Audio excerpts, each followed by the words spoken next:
Come sit here with me, my child, the mother urged. What is this place? The youngster questioned.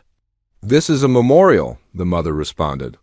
It's a place we created to remember a very special person. Is that what the statue is? Yes, my child. But why did they make the statue so small? It's not any bigger than I am, the child said, because that was the actual size of the person who helped us. The mother said he was from a race called humans. He was a full-grown male of their species and was barely over the waist of most of our people. How could such a small creature help us? He's so little. Yes, my child, our people once thought that way as well, the mother said. Sit here on the bench with me and I will tell you the story of when the human came to our world. The child sat, and the mother talked. Long ago, before my grandmother's time, a bright ball of fire fell from the heavens. It tore a great strip of land. When it crashed not too far from here, many of our warriors went out to investigate. Even the bravest of them dared not approach the burning field too closely. Our people stood and watched as the fire burned hotter than any we had ever known, until they heard a scream. That is, they knew something was trapped in there. But it wasn't a brave warrior who went to look at it. The youngest and newest of the elders strode bravely through the burning crops and searched out the source of the scream. When he emerged, the youngest elder was carrying a small burden covered in ash and soot with patches of fur burned away. The youngest elder carried the small creature into our village to see the wise woman. The elder gently placed him on the bed while the wise woman went to work the human, for it was a human. The youngest elder rescued was injured, and our people were worried for him. For you see, he was so small we thought he was someone's pet. To be given such ship that could sail the skies must have made him a very beloved pet. Indeed, we worried that should this creature die, its master would hold us responsible. But humans are tougher than they look. The human healed and regained his strength, though not quickly and not all at once, but he did recover. He watched us as we went about our days. He listened as we spoke. He was attentive to this new world he found himself in. Many months after we found the human, when we still thought him a pet, the human said a word. We don't know what he said, for that has been lost to time, but we do know it so startled the wise woman, who was still looking after him, that she ran screaming into the street. The elders and the warriors came to see the pet who could talk. They said the wise woman must have misheard, that her old ears were playing tricks on her. But no, the elders and the warriors heard the human with their own ears when he told them thank you. There was much commotion and consternation at hearing this human talk. It took time before we realized he was not a pet of some great master, but a person in his own right. This human learned our language. It took him time, but he was determined to communicate. When he finally knew enough of our words, we asked him how he came to our world. He told us he was an engineer. It was a word that did not exist for us until that moment. He explained that he built things. We asked what kind of things, and he told us. We did not have the words to understand it. He told us he was part of an experiment, another new word, and there had been an accident. Something happened that caused his ship to fall out of the sky, but that he was very grateful to us for saving him. He told us that as his ship was falling, he was certain he would die if not when he hit. Then shortly after, he thanked us for his second chance at life. The elders asked him to help us bring more water to the village. The human looked over our pip and runs that brought water from the spring to our village. He said he could not help better them, as he was not that kind of engineer. We did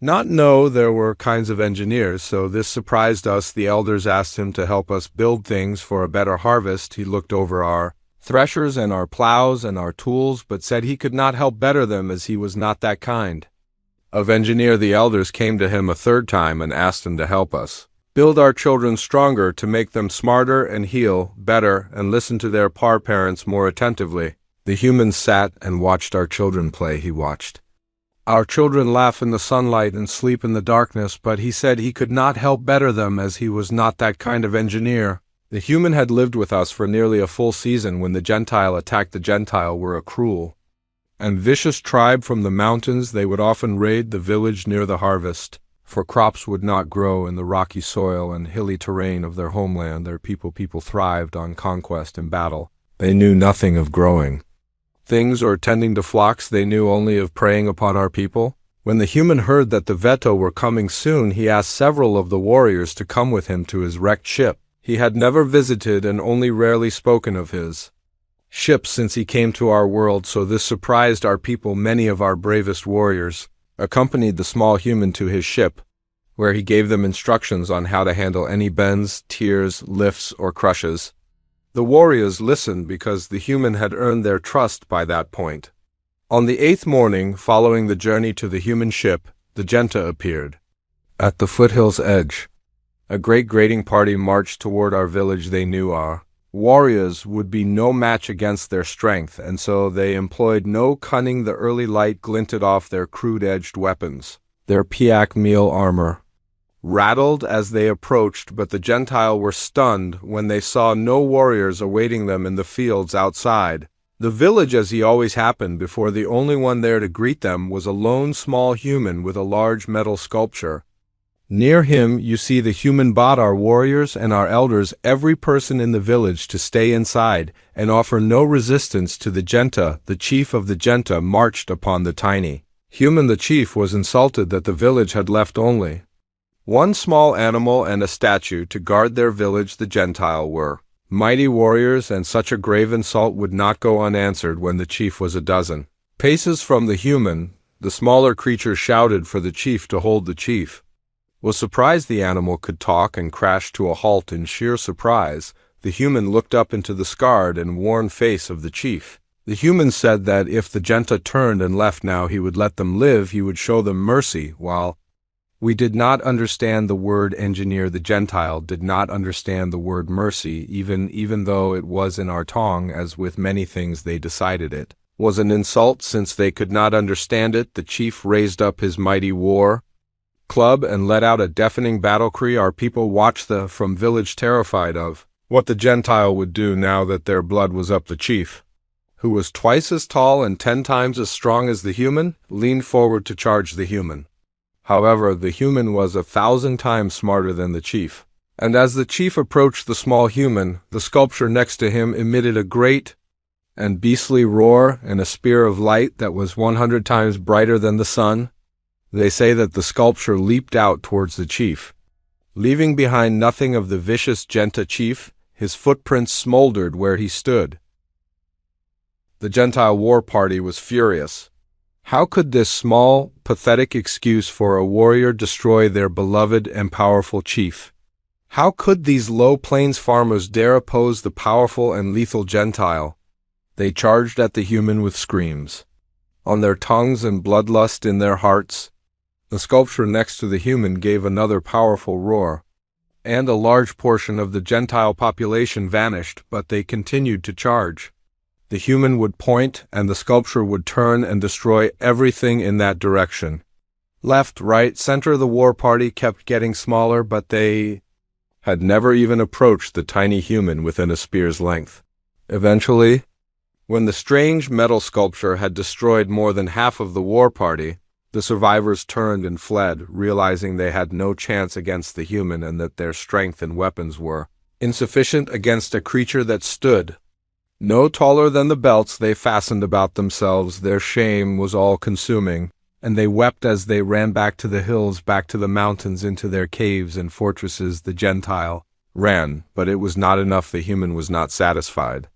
We had told him how the Genta came every harvest. We had told him how they were prideful. We told him how they had never been defeated in battle. We told him how they had killed elders and warriors and mothers and wise women and children with no regard for the destruction they caused us, and the human took those messages to heart. He stepped to the metal sculpture, and his hands were busy across and inside it for a time. Our people heard banging in human language as the small creature busied himself. Finally, the human stepped back from the sculpture. His work completed, he left the sculpture and walked back to the village. The elders came out to meet him first, but he held his hand up to forestall them. He walked to the meeting. Then, at the edge of the village, the human turned to face the sculpture still in the field, and spoke a single word in the human tongue. The greatest roar yet tore forth from the sculpture with a light that blinded those elders who did not turn their heads in time. The very air around the village seemed to scream as the light burst forth. When the light hit the mountains where the Gentile lived, it began to shake them. Massive clouds of dust surged up and engulfed the mountains and the land beneath our people's feet as boulders came loose, and an avalanche of rock and dirt flowed downward like a wave crashed against the shore. shook and rumbled. Even the bravest warriors feared for their lives and the lives of everyone in the village, yet the humans stood quietly and watched it all without fear and without pity. When it was done, when the sculpture had fallen quiet, when the land no longer shook, when the heat and the light died away, this engineer looked over. What he had wrought, the mountains were laid low. Nothing stood but rubble and death. Everything within 5 days' walk was coated in dust and grime. The Gentile had been crushed and pulverized in their mountain caves and fortresses.